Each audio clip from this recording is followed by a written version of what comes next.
Irmãos, Apocalipse capítulo 20, a partir do versículo 11 até o versículo 15. A palavra do Senhor Deus diz assim: Vi um grande trono branco e aquele que nele se assenta, de cuja presença fugiram a terra e o céu, e não se achou lugar para eles. Vi também os mortos, os grandes, os pequenos, postos em pé diante do trono. Então se abriram os livros. Ainda outro livro, o livro da vida, foi aberto. E os mortos foram julgados segundo as suas obras, conforme que se achavam escrito nos livros. Deu o mar os mortos que nele estavam, a morte e o além entregaram os mortos que neles havia, e foram julgados um por um, segundo as suas obras. Então a morte e o inferno foram lançados para dentro do lago de fogo. Esta é a segunda morte, o lago de fogo. E se alguém não foi achado inscrito no livro da vida, esse foi lançado para dentro do lago de fogo. Que Deus possa nos abençoar. Vamos orar. Senhor, nosso Deus, nosso Pai, nós somos gratos a Ti pela oportunidade que nós temos de chegarmos à Tua casa, num ambiente tranquilo, agradável, possamos então encontrar irmãos que compartilham da mesma fé e poder aqui, ó Pai, receber instruções da Tua palavra. Queremos lembrar o irmão Heriberto em serviço lá em Coari, se eu posso protegê-lo, guardá-lo, livrá-lo de todo o mal, guardando também sua esposa aqui em Manaus e guardando da mesma forma, Pai. Cuida do Teu servo, cuida dos irmãos doentes, cuida dos nossos irmãos enfermos, os irmãos idosos, aqueles que porventura ainda estão aguardando algum tipo de diagnóstico. Só posso então estar auxiliando os familiares, conduzindo-os debaixo de Tua proteção. Também queremos nessa noite lembrar do texto bíblico, que o Senhor Deus possa falar aos nossos corações, transformar nossas vidas de acordo com a Tua vontade. É isso que nós oramos agradecidos em nome de Jesus Cristo. Amém. Na última vez que falei sobre o livro de Apocalipse, nós falamos e terminei falando da derrota de Satanás por Cristo. O Senhor Jesus Cristo, Ele então virá, Ele irá descer para esta terra, Satanás vai ser lançado preso, ele vai ser preso. Ele estava ali, ele, o anticristo, a besta, falso profeta, todos seriam atormentados dia e noite por 1000 anos. Agora João, ele não só para uma nova visão, mas ele relata uma nova história do mundo. Ele fala aqui da primeira criação, ele fala aqui da primeira humanidade nesta terra. E quando a gente observa até os versículos anteriores, como o versículo 9, ele vai mostrar dizendo, versículo 9 dizendo: marcharam então pela superfície da terra e sitiaram o acampamento dos santos, e a cidade querida desceu, porém fogo do céu os consumiu. Quem marchou? Você pode estar se perguntando. Nós já falamos aqui. A multidão dos rebeldes que se revoltarão contra Cristo no final do milênio, eles ainda irão ter forças para se rebelar contra Jesus Cristo. Eles estarão ali pessoalmente por Satanás, unidos a ele no final do milênio, rejeitando Cristo, rejeitando o Senhor Jesus Cristo, rejeitando o Deus da justiça, o Deus da paz, da bondade, a fartura. E no final do milênio, eles estarão juntos com Satanás para guerrear contra Jesus Cristo. O milênio tinha sido a última chance de Deus para a raça humana pecadora. Mas agora estava na hora de destruir a raça humana. Está na hora de julgar aqueles que ainda são rebeldes contra o Senhor. A palavra do Senhor diz ainda nos versículos 9, dizendo: desceu, porém, fogo do céu e os consumiu. Deus, ele matou todos, queimando todos. Parece que o fogo não se limitou a consumir esses milhões e milhões de pessoas.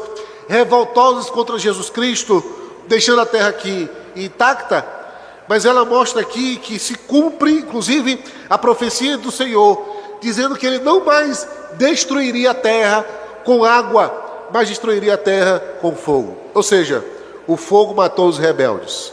O fogo destruiu ali este pedaço da terra, destruiu a terra. Quanto aos crentes, você pode estar se perguntando, aqueles estavam vivos, onde eles estavam lá? Era o momento da terra ser destruída. Depois eu vou já anunciar sobre ele. Mas ali, juntamente com a humanidade pecadora, conforme havia sido profetizado tantas vezes, Salmo 50, versículo 3, Salmo 102, versículo 25, observe o que diz Isaías, capítulo 51, versículo 6, vamos observar esse texto, uma profecia lá do Antigo Testamento. Olha o que esse texto já dizia, Isaías 51 e versículo 6, que diz assim: levantai os olhos para o céu e olhai para a terra embaixo, porque os céus desaparecerão como a fumaça, e a terra envelhecerá como vestido, e os seus moradores morrerão como mosquitos. Mas a minha salvação durará para sempre, e a minha justiça não será anulada. Após a destruição da terra, novo céu, nova terra virão surgir. É aqui que João vai se referir. Observe, meus irmãos, que tudo isso parece confirmar o que vai dizer a partir do versículo 11 do capítulo 20 de Apocalipse. Versículo 11, ele diz: vi o grande trono branco e aquele que nele se assenta, de cuja presença fugiram a terra e o céu, e não se achou lugar para eles. Deixando para eles, e deixando para depois, o grande trono branco, é a fase, inclusive, final, de cuja presença fugiram a terra e o céu.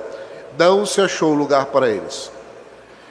Imediatamente depois que o fogo consumirá esta terra, imediatamente depois que o fogo consumirá os rebeldes desta terra, vai vir o trono branco. Mas agora então ele acrescenta aqui mais informações. Imediatamente depois disso, João não viu mais terra, nem viu mais céu. Tinham desaparecido. O fogo destruiu absolutamente tudo. É lá em Gênesis capítulo 1, versículo 1, que é como se fosse, no final, Deus destruiu céus e terra. Mas logo adiante, João ele repete o desaparecimento do primeiro céu e da primeira terra. Mas agora ele acrescenta aqui uma revelação espetacular. No versículo, capítulo 21, versículo 1, ele diz assim: vi um novo céu e uma nova terra, pois o primeiro céu e a primeira terra passaram e o mar já não existe. No lugar do primeiro céu e da primeira terra, Deus ele criará o novo céu. O universo não é o lugar da habitação de Deus, mas ele mostra aqui uma nova terra. Agora aqui, infinitamente superior à nova criação, os seres humanos não são mais a imagem de Adão, mortais, não são mais sujeitos a cair, mas eles são agora a imagem de Jesus Cristo, vivendo eternamente e totalmente puros. Nós vamos falar isso mais adiante. Mas aí você pode estar se perguntando, e quanto aos crentes? Onde estavam os crentes quando vai destruir a terra? Quando a terra for destruída? Não há nada registrado. A única explicação é que devem ter passado para um estado eterno imediatamente, como os crentes do arrebatamento.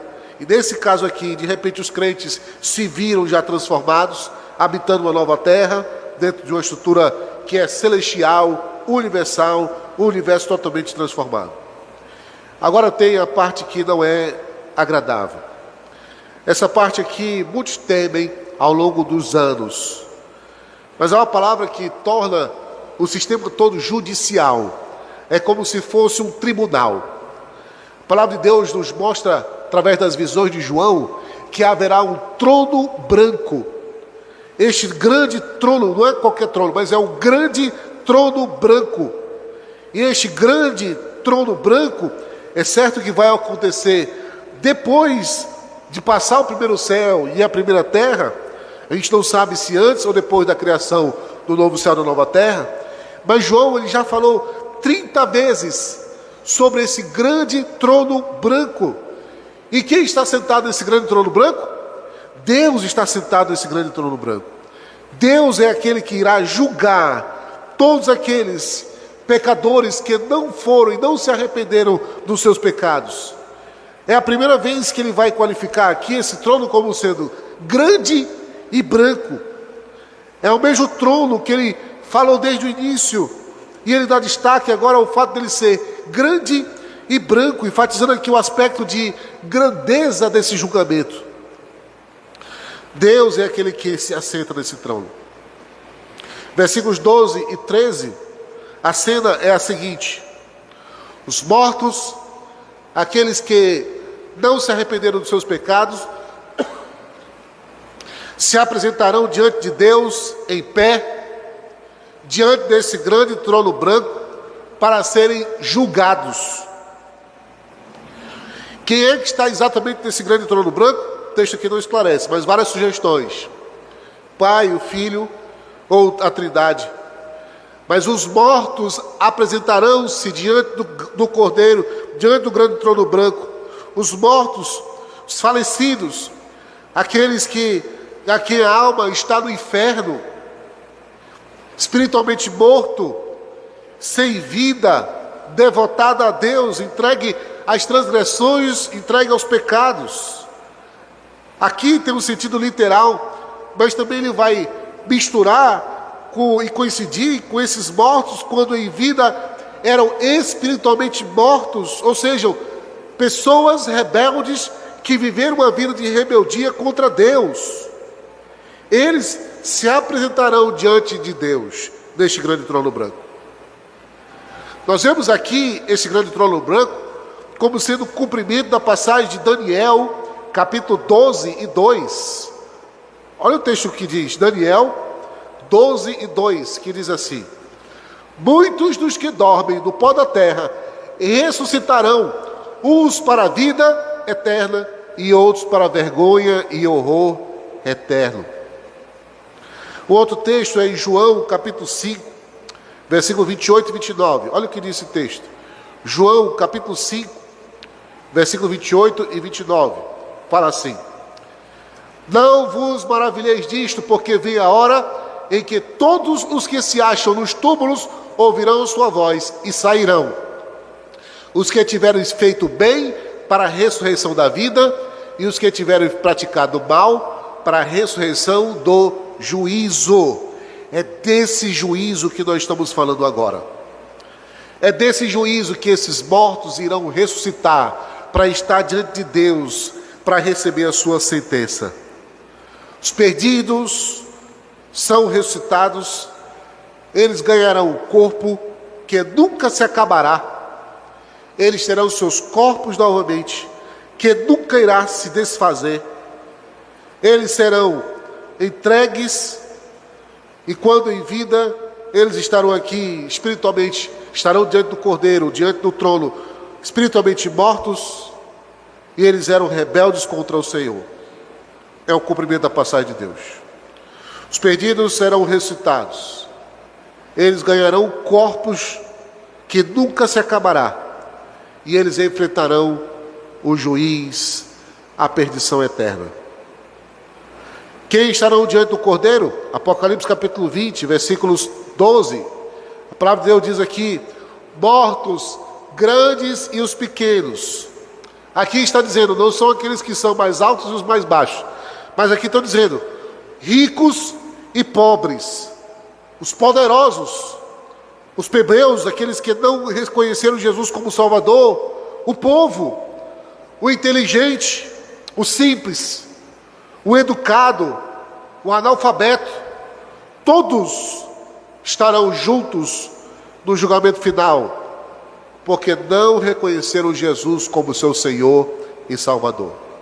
Todos estarão diante do trono branco e receberão o mesmo tipo de tratamento.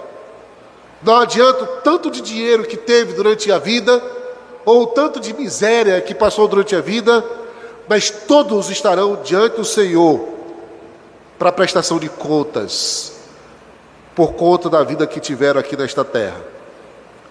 Não se engane, meus irmãos. Não existe uma segunda chance. Não existe reencarnação.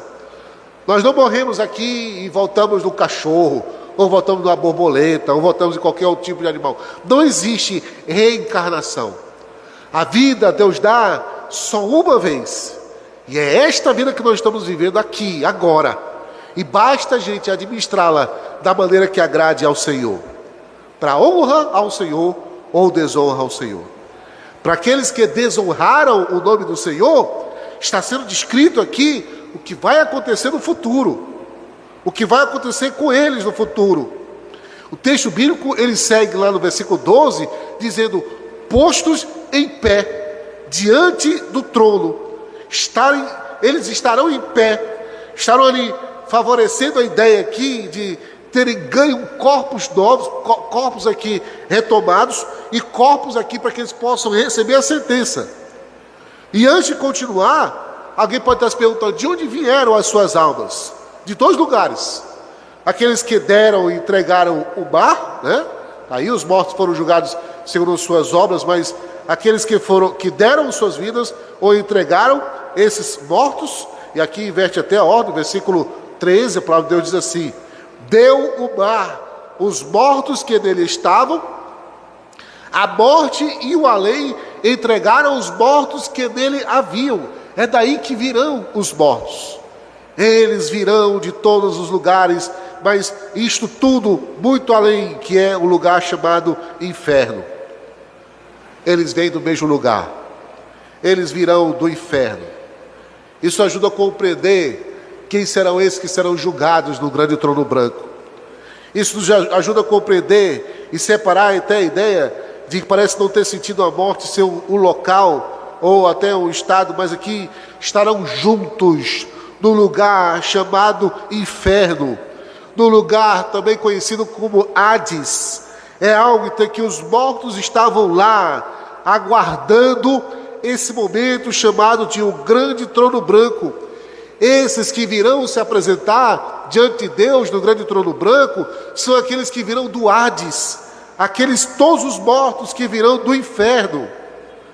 A palavra de Deus também diz que a morte, a palavra grega aqui é thanatos, a palavra thanos vem de morte também, mas aqueles que morreram fisicamente, a separação da alma e corpo, a miséria da alma que se origina no pecado, começa na terra, ela continua a aumentar, e depois da morte, do corpo, o estado miserável aqui do ímpio lá no inferno, os mortos estarão lá. O além entregará os mortos. A tradução aqui é a palavra para Hades, o além.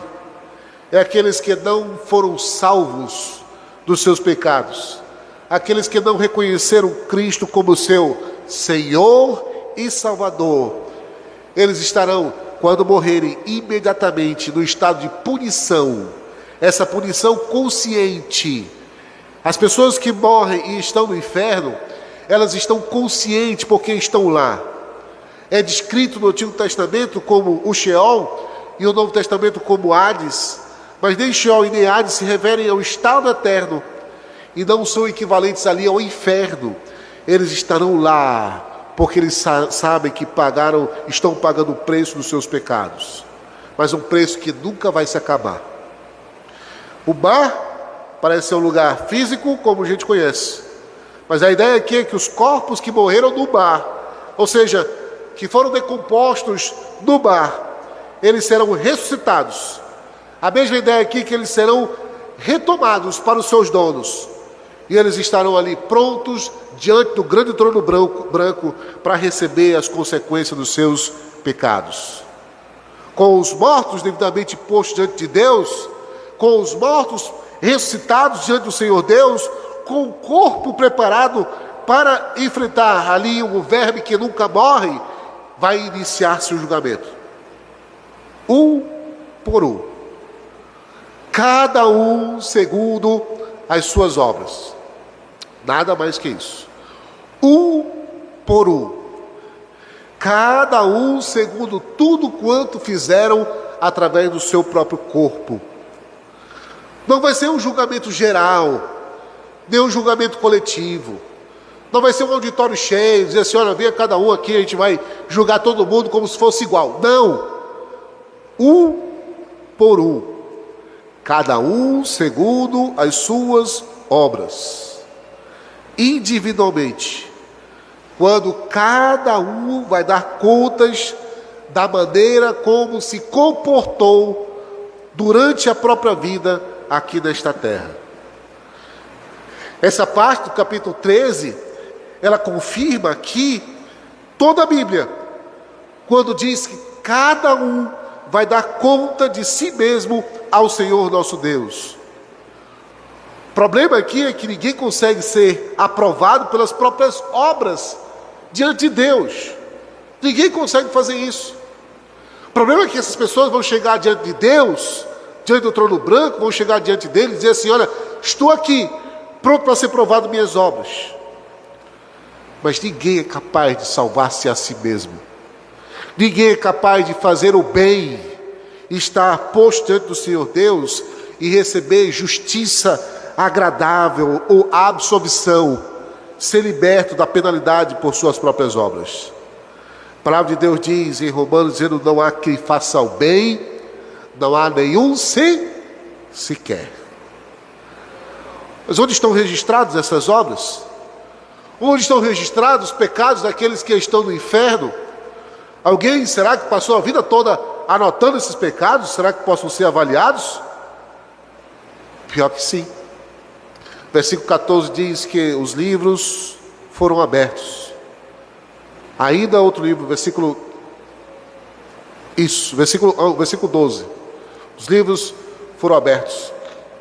12. Os livros foram abertos, vi ainda outro livro, o livro da vida foi aberto, e os mortos foram julgados segundo as suas obras.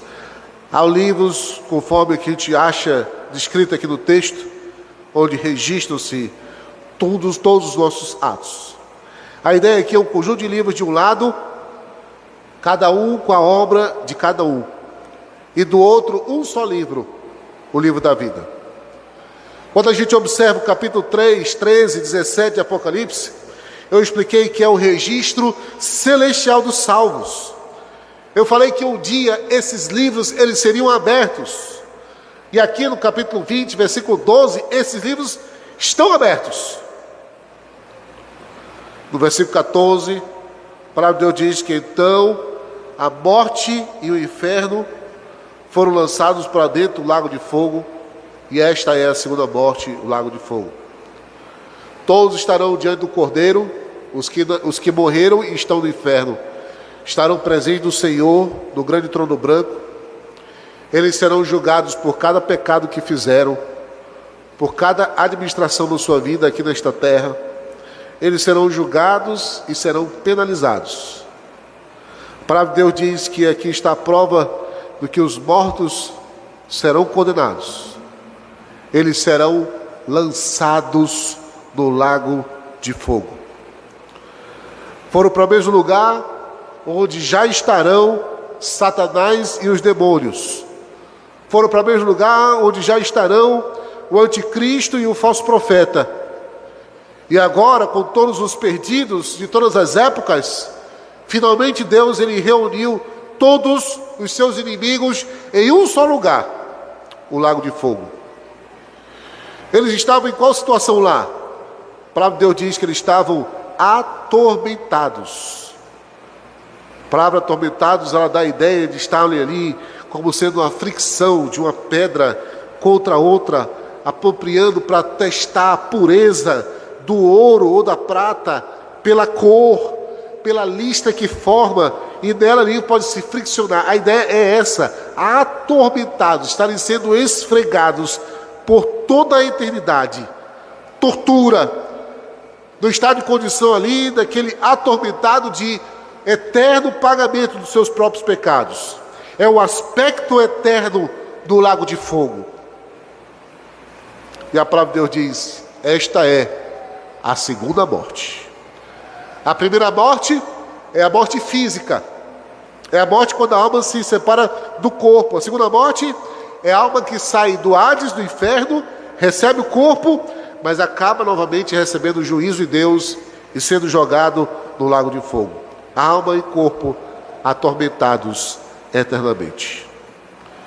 E lá no versículo 15, há uma descrição final de todos aqueles que estarão lá, mas também é um alerta para hoje, para os nossos dias.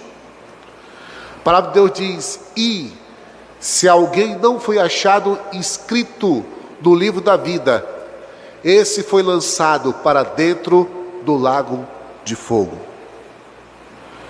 Primeira conclusão que eu quero trazer aqui para a gente encerrar é que no lago de fogo também não vai haver ninguém que foi inscrito no livro da vida. Todos os nomes que estão escritos no livro da vida, eles não estarão no lago de fogo, estarão com o Senhor, não no lago de fogo. Segunda conclusão aqui: não vai haver salvos no Hades e nem no lago de fogo. Não vai haver. Salvos estarão com Jesus. Os salvos estarão em outro lugar.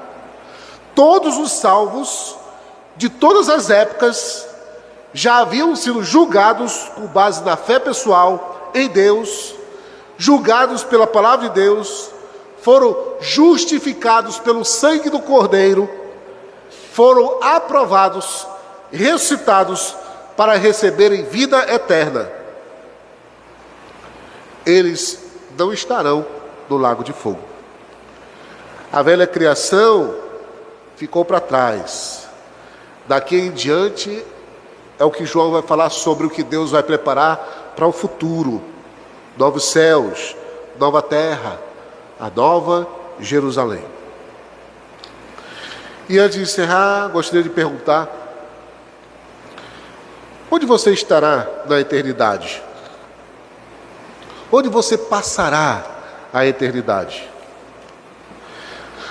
Passará a eternidade e por acaso o seu nome já está escrito no livro da vida? Deus já escreveu o seu nome no livro da vida?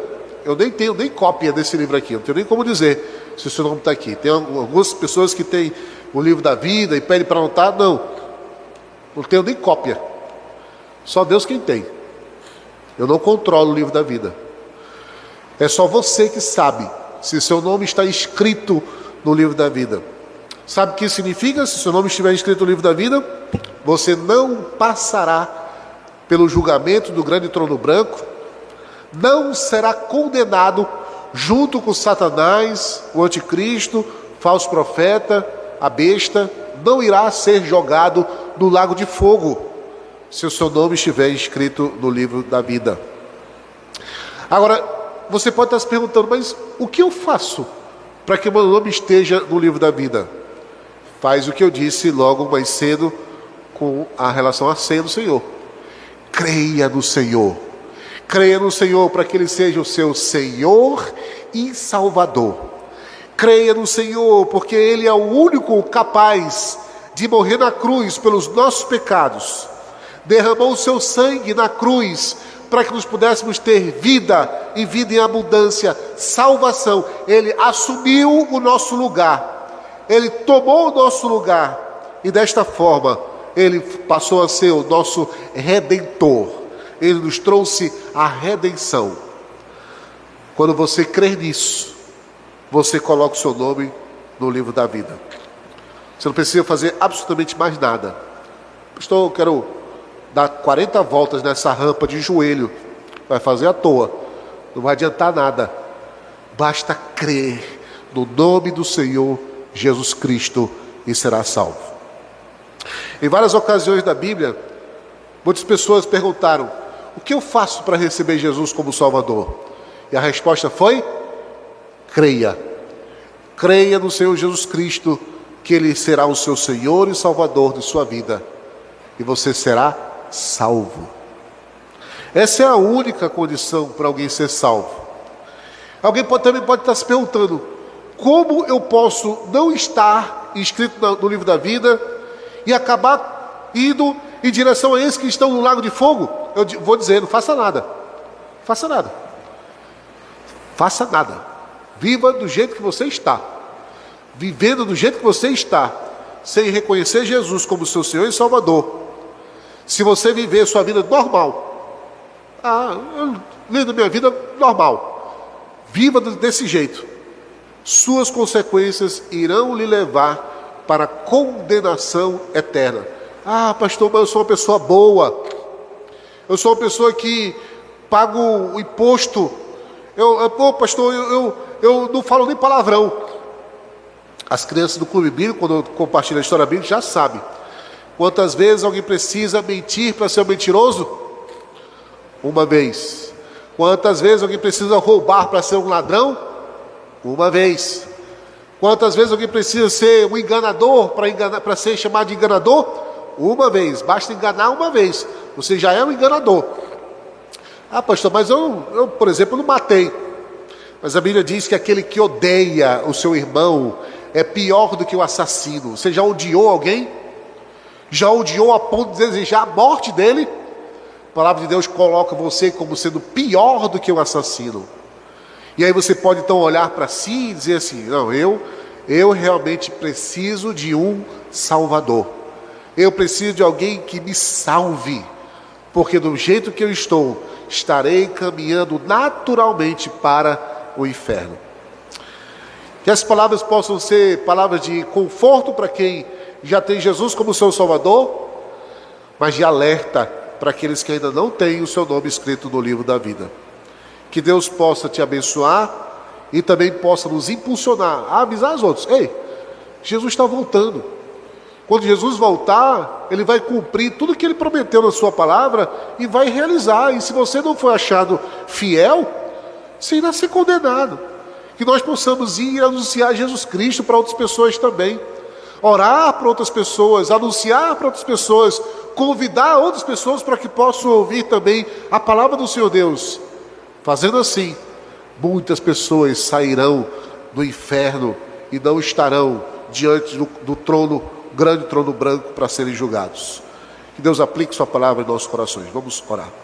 Senhor, nosso Deus, nosso Pai, nós somos gratos a Ti, ó Pai, porque Tua palavra nunca volta vazia, mas ela nos desafia, preenche os nossos corações, nos dá a oportunidade de reconhecer o nosso estado e que possamos viver de modo que agrade o Senhor nosso Deus.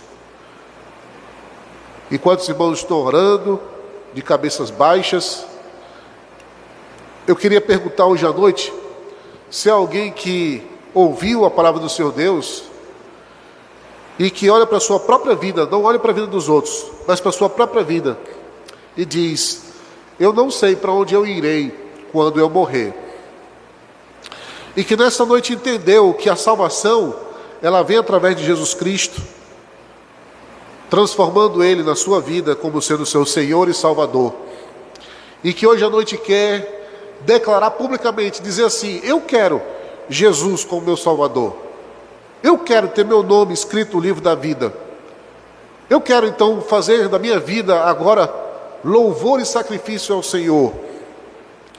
Se você é um desses nesta noite, levante sua mão. Nós queremos orar por você. Há alguém? Deus abençoe. Pode baixar sua mão. Há mais alguém?